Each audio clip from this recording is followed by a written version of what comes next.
July 26, 1968. An SR-71 Blackbird is soaring over northern Vietnam when suddenly ping an R light flashes on the reconnaissance systems officer's panel. That meant one thing. A North Vietnamese surface-to-air missile site had locked its radar onto them. No big deal. This happened all the time. But then, another light. The M indicator. Now that was different. It meant the enemy wasn't just searching for them, they were tracking them. And before the crew could process that, the most dreaded light of all lit up. L. Launch. Somewhere below, an SA-2 missile was streaking toward them at over Mach 3. The pilot turned to his RSO. How long has the light been on? A minute mattered, because the missile's flight time was only 58 seconds. They pushed the Blackbird to its limits, banking hard, pushing speed and altitude. The missile never found its target. When they landed, the cameras confirmed what they already knew. 2 missiles had been fired. It was the first time an SR-71 had been shot at. But over the years, more than 4,000 missiles would try to take down the Blackbird. Not one ever succeeded. But why did it take 2 Buicks just to start the SR-71?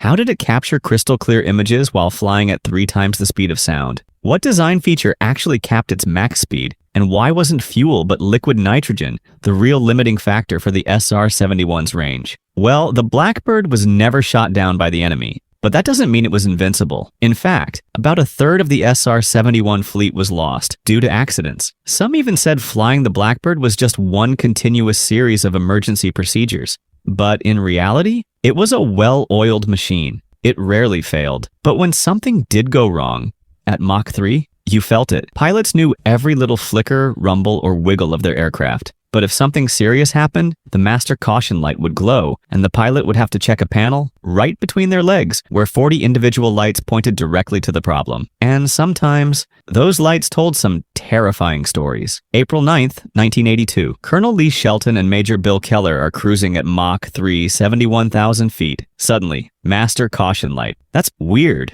Normally, they'd know something was wrong before the light even came on. They checked the panel. System A, hydraulic failure. Not great. But the Blackbird had a backup. System B. The procedure was simple. Dump fuel, land ASAP. But before they could react, another ping. System B, hydraulic failure. Both pilots looked at each other. A dual hydraulic failure meant only one thing: immediate ejection. But they still had some control, so instead of punching out over hostile territory, they aimed for Beale Air Force Base. As they crossed the runway threshold, they barely had control. System B was running on fumes, but somehow they landed it. Turns out, out of the 6 gallons of hydraulic fluid, only a few cups were left. But not every crew was that lucky. April 21st, 1989. Another SR-71 suffers a similar failure. But this time, the plane becomes completely uncontrollable. The pilot and RSO have no choice.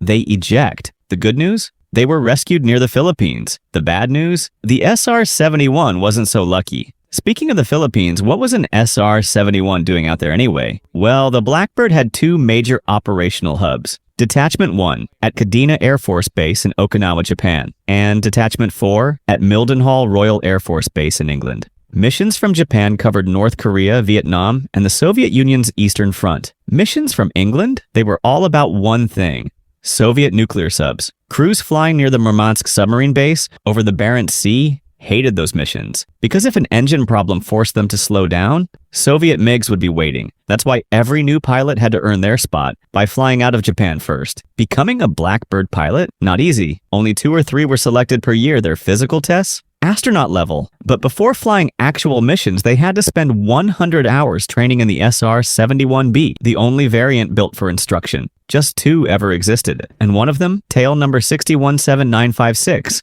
became a legend. It flew more than any Blackbird in history, and now you could actually own a piece of it. This is the Habu, a timepiece inspired by the Blackbird itself. Its crown resembles the SR-71's iconic dual-engine inlets. The lower dial, made from the actual engine nacelle exhaust of tail number 617956. Unlike most aircraft, the SR-71's fleet was rotated in and out of storage. Why? To make sure all airframes aged at the same rate. By the time they retired, the average SR-71 had flown 2,300 hours. One of the wildest things about flying a Blackbird? Racing the Terminator line. That's the border between night and day. At 80,000 feet, it's dramatic. Pilots would watch a black wall swallow them as they crossed from day into night. Once over the Arctic, an SR-71 crossed the Terminator 6 times in an hour. 3 sunsets, 3 sunrises, and sometimes 2 breakfasts. Speaking of fuel, yes, the Blackbird leaked on the ground. But no, that's not why it always refueled after takeoff. It was actually about weight. Fully fueled, it could damage the landing gear,